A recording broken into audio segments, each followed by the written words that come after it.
Chronicles of E history YouTube চ্যানেলে সকলকে স্বাগত। গত ভিডিওয়ে আমরা পড়ছিলাম সমাজ সংস্কার, যেখানে আমরা ব্রাহ্ম সমাজের কথা এবং সতীদাহ প্রথা বিরোধী আন্দোলনের কথা জেনেছিলাম। আজ আমরা সেই সমাজ সংস্কারের টপিককে কমপ্লিট করতে যাবো, অর্থাৎ আজকের পর সমাজ সংস্কার নিয়ে তোমাদের আর কিছু অজানা থাকবে না এবং পরবর্তী ভিডিওতে আমরা অন্য সংস্কারের ধারায় চলে যাব। তো শুরু করছি সমাজ সংস্কারের আজ দ্বিতীয় ভিডিওর প্রথম টপিক, যেটা হলো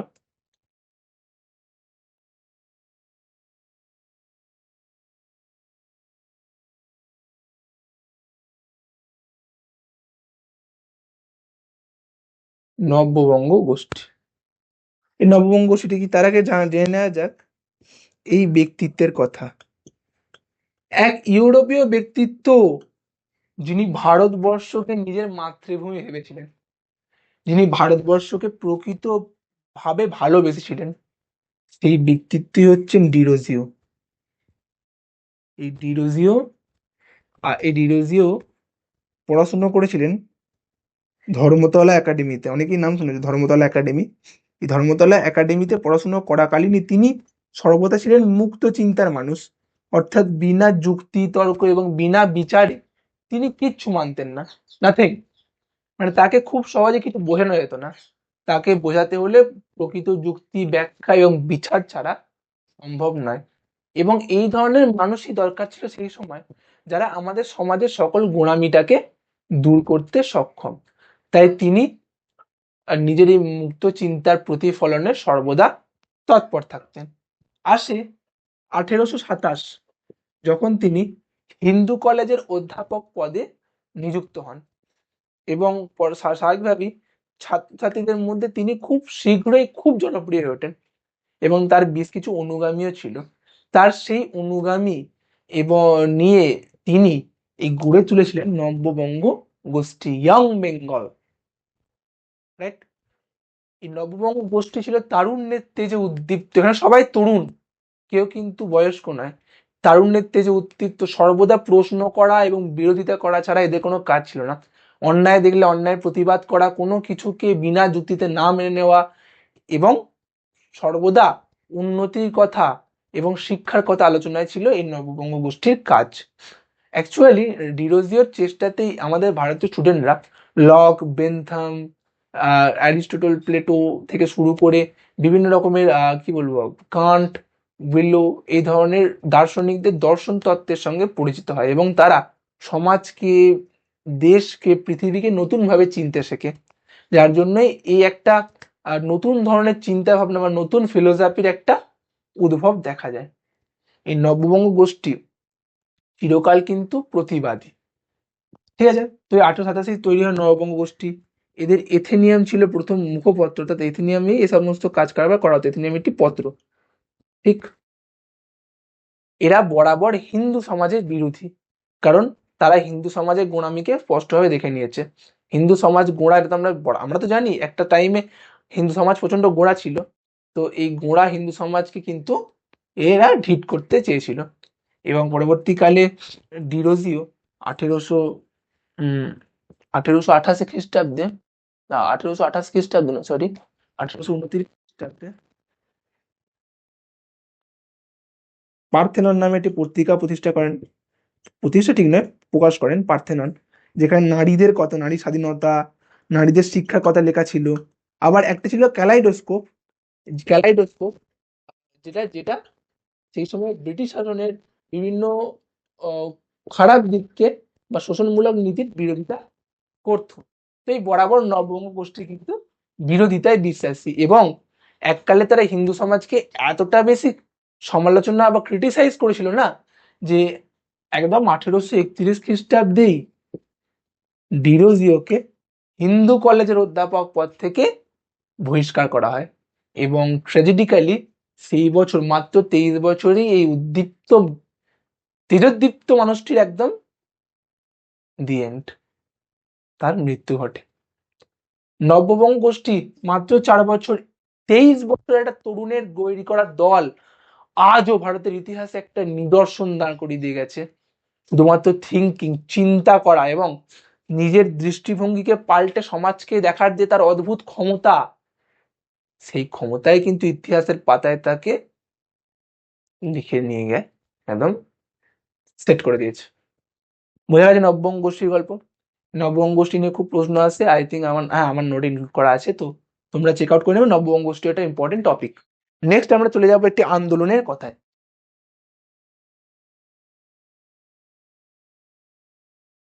আচ্ছা, এই নববঙ্গ গোষ্ঠী বলার আগে আমার মনে হয় একটা জিনিস আমি মিস করলাম, যেটা উল্লেখ করে দেওয়া ওটা হচ্ছে একাডেমিক অ্যাসোসিয়েশন। 1827 এই নববঙ্গ গোষ্ঠীর একটা ভাগ ছিল, যেটা হচ্ছে একাডেমিক অ্যাসোসিয়েশন, যেখানে তর্ক সভা চলতো।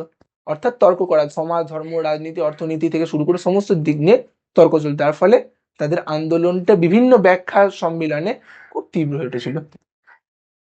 এটা একটা ফাইনাল স্টেটমেন্ট দিয়ে রাখলাম, কারণ এটাও তোমার পরীক্ষায় কাজে লাগতে পারে। নেক্সট, আমরা আগের দিন পড়েছিলাম সতীদাহ প্রথা আন্দোলন। সতীদাহ প্রথা, সতীদাহ প্রথা আন্দোলন না, সতীদাহ প্রথা বিরোধী আন্দোলন। সতীদাহ প্রথা বিরোধী আন্দোলন না সফল হলো, সতীদাহ প্রথা রদ হলো। কিন্তু স্বামীর মৃত্যুর পর যে বিধবা, তাদের পরবর্তী জীবনের অবস্থা কি হবে, তার জন্য সতীদাহ প্রথার পরবর্তী কাজটিকে সম্পূর্ণ করার জন্য শুরু হয়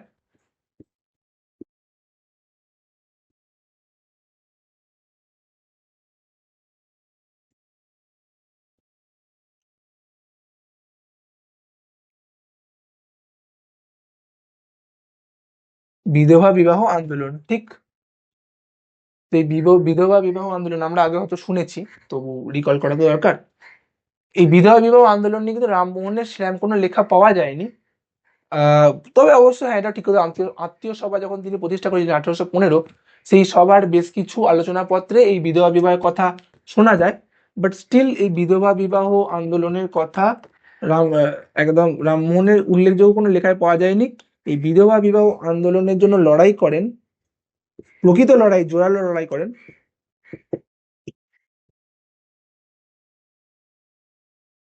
ঈশ্বরচন্দ্র বিদ্যাসাগর। আমরা আগের শিক্ষা সংস্কারে এনার নাম শুনেছি নারী শিক্ষার জন্য, এবং তার সমাজ সংস্কারের মধ্যে সব থেকে উল্লেখযোগ্য সৎকর্ম ছিল এই বিধবা বিবাহ আন্দোলন। গুড। বিধবা বিবাহ আন্দোলন তো শুরু হলো। আন্দোলন, এনার আন্দোলনটা অনেকটা রামমোহনের মতোই আন্দোলনের ছিল। কেন ছিল? কারণ রামমোহন রায় যেমন পুস্তক প্রকাশ করতেন, তর্ক করতেন, পুস্তক মানে একদম লিখে তর্ক করতেন, এবং এবং সেই পুস্তক পুস্তিকাটি সকলের মধ্যে ছড়িয়ে দিতেন, যাতে তার বার্তাটা সকলের কাছে পৌঁছায়। ঈশ্বরচন্দ্র বিদ্যাসাগরও কিন্তু বিধবা বিবাহ আন্দোলনে একই পন্থা অবলম্বন করেন। ঠিক কিরকম আন্দোলন বা কিরকম পন্থা? না, 1815, 1854 খ্রিস্টাব্দে তত্ত্ববোধিনী পত্রিকায় তিনি একটি প্রবন্ধ লেখেন, এবং 1800 পরের বছর অর্থাৎ 1815 খ্রিস্টাব্দে তিনি একটি গ্রন্থ লেখেন। গ্রন্থটার নাম যথেষ্ট বড়, তাই একটু ওর জন্য আমার লিখতে হবে।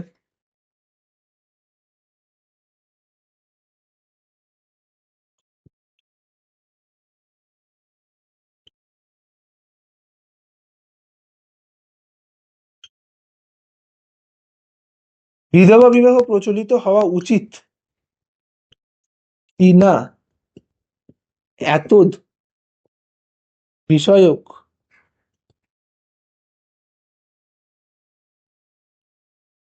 প্রস্তাব। কত এটা?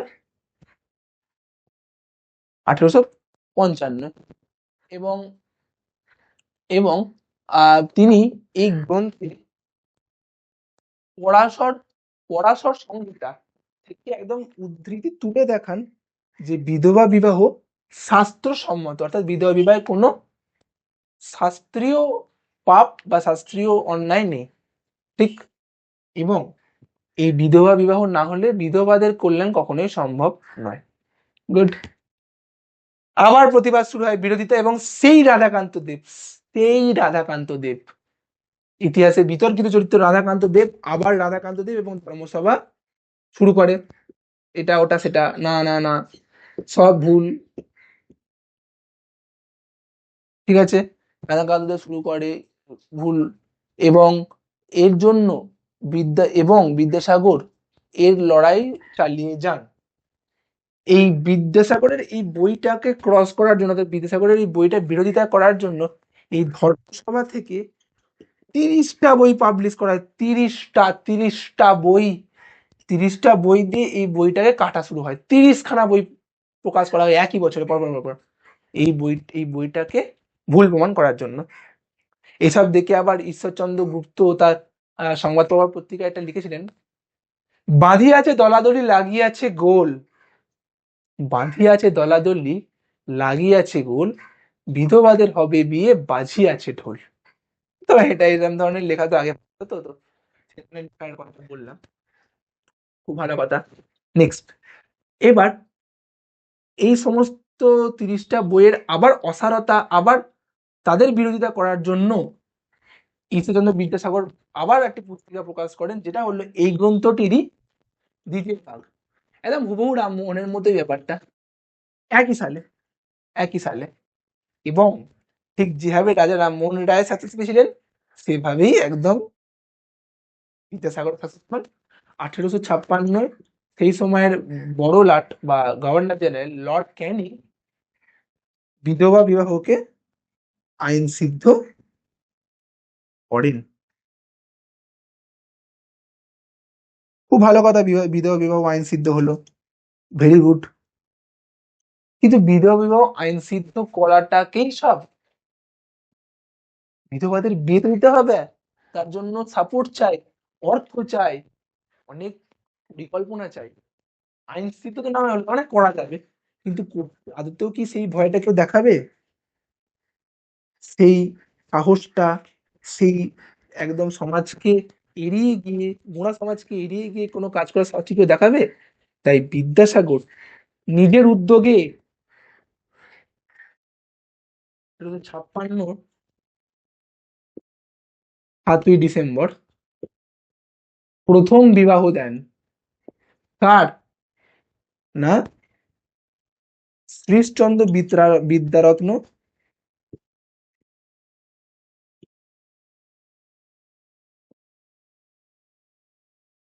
ও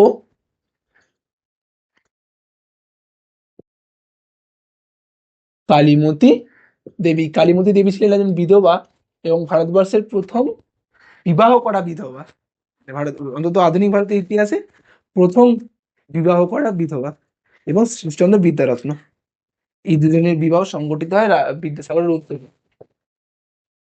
পরবর্তীকালে 1870 বিদ্যাসাগরের নিজের ছেলে নারায়ণচন্দ্র তিনি বিবাহ দেন ভবসুন্দরী নামক এক বিধবার সঙ্গে।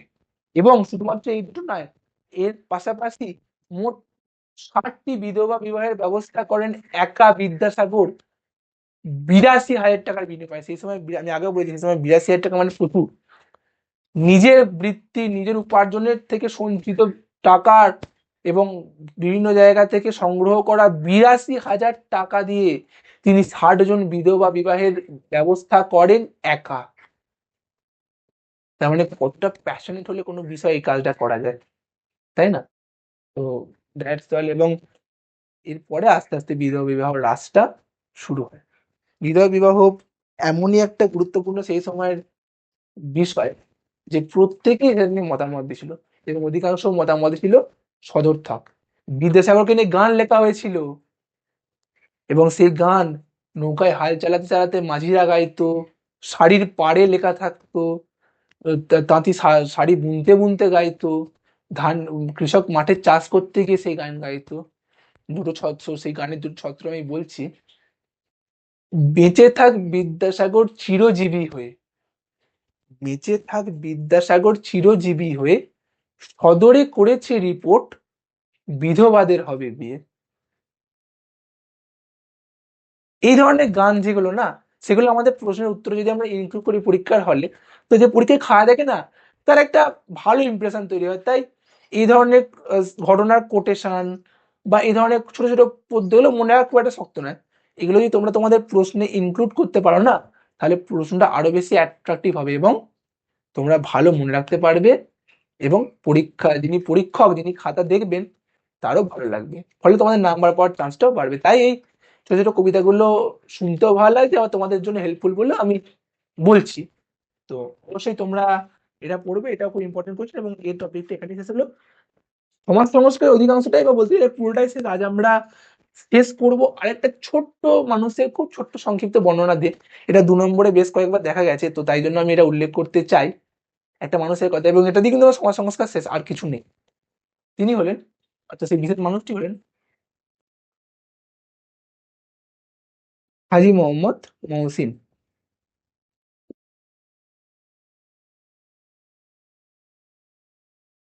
অনেকে নাম শুনেছে, অনেকে শোনেনি, তো আমি বলছি বিপুল সম্পত্তির মালিক, মানে ওনার তো সম্পত্তি ছিল, সে সমস্ত সম্পত্তি, মানে অত সম্পত্তি খুব একটা কারো থাকে না। তো এতটাই সম্পত্তি ছিল তার, কিন্তু তার জীবনযাত্রা ছিল অত্যধিক সরল। তিনি কখনো মদ মাংস এ জাতীয় কিছু স্পর্শ করেননি। তিনি কখনোই বিবাহ করেননি চিরকুমার। তিনি শুধুমাত্র ধর্মকর্ম করতেন। তার মতো ইসলাম ধর্মের পণ্ডিত সেই সময় বাংলায় কেউ ছিল না, এবং তার মুসলিম ধর্মের বিভিন্ন রকম তর্কে তার কথাই ছিল শেষ। তিনি প্রচুর জীবনে প্রচুর দান ধ্যান করেছেন, সকলকে অর্থ সাহায্য করেছেন। তোমরা একটা গল্প হয়তো পড়ে ছোটবেলায়, একটা চোরকে তিনি ধরে তাকে শাস্তি না দিয়ে তাকে সংশোধনের পথ দিয়ে নিয়ে যাওয়ার জন্য তাকে বিপুল অর্থ দেন, এটি ব্যবসা করার জন্য, এবং পরবর্তীকালে সেই চোরটাও তার জীবনে উন্নতি লাভ করে। মানে কতখানি মেন্টালিটি ভালো হলে এই সমস্ত কাজ করা যায়। হাজী মোহাম্মদ মহসিনও সেই সময় মুসলিম সমাজের উন্নতি চেয়েছিলেন। তিনি হিন্দু মুসলিমের বিভেদ করেননি। তার কর্মচারীদের মধ্যে অধিকাংশ ছিল হিন্দু, এবং যখন কেউ সেটা নিয়ে বিরোধিতা করতো, তিনি বলতেন হিন্দুরা শিক্ষিত, ওদেরকে দিয়ে না কাজ করালে কাকে দিয়ে করাবো? হিন্দুরা শিক্ষিত, তাই হিন্দুদের দিয়ে তো কাজ করাতে হবে, মুসলিমরা তো আর পড়াশোনা করবে না। অর্থাৎ মুসলিমদের মধ্যে পড়াশোনার আকাঙ্ক্ষাটাকেও তিনি ইনজেক্ট করার চেষ্টা করেছিলেন।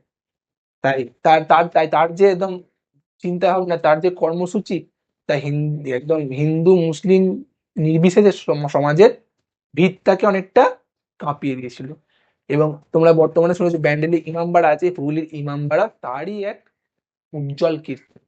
পাশাপাশি তিনি হুগলিতে বিদ্যালয় স্থাপন করেছিলেন, পরবর্তীকালে তার নামে একটা কলেজ আছে, হুগলি মহসিন কলেজ। তোমরা অনেকেই শুনেছো হুগলি মহসিন কলেজ। তাই হাজী মোহাম্মদ মহসিন হুগলি জেলার একটা খুব নাম করা সমাজ সংস্কারক মুসলিম।